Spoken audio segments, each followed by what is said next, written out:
కామారెడ్డిలోని దేవునిపల్లి గ్రామంలో short circuit కారణంగా భారీ అగ్ని ప్రమాదం జరిగింది. విద్యుత్ నగర్ కాలనీలో ఓ కార్పెంటర్ షాప్ సహా ఇల్లు పూర్తిగా దగ్ధమైంది. వడ్ల బాలచంద్రం కుటుంబం విద్యుత్ నగర్ కాలనీలో నివాసం ఉంటోంది. వీళ్లు ఒకే బిల్డింగ్లో కింద షాపు పైన ఇల్లు ఏర్పాటు చేసుకున్నారు.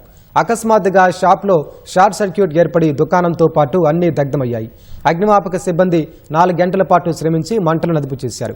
ఈ ఘటనలో సుమారు భారీగా ఆస్తి నష్టం జరిగిందని బాధితులు వాపోతున్నారు. సుమారు ఉదయం 4 గంటలకు అనుకోకుండా ఫైర్ జరిగింది. అది ఏ విధంగా జరిగిందో తెలియదు.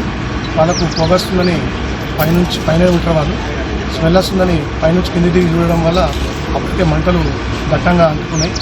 వాళ్ళు నిజంగా చెప్పాలంటే అదృష్టం, వాళ్ళు కిందికి దిగొచ్చి ఇంకా పొగల కూడా వాళ్ళకు సంబంధించిన కింద చాలా వరకు ఒక 50 లక్షలు సుమారు వాళ్ళు తెచ్చుకున్నటువంటి కార్పెంటర్స్ సంబంధించిన వడ్ల షాపులకు ఇవ్వాల్సినది వికోలం కానీ అవి కానీ ఫుడ్ కానీ అంతా మిషన్స్ అన్నీ కూడా పూర్తిగా దగ్ధమని, అదేవిధంగా ఇల్లు కూడా పూర్తిగా ధ్వంసమైపోయింది.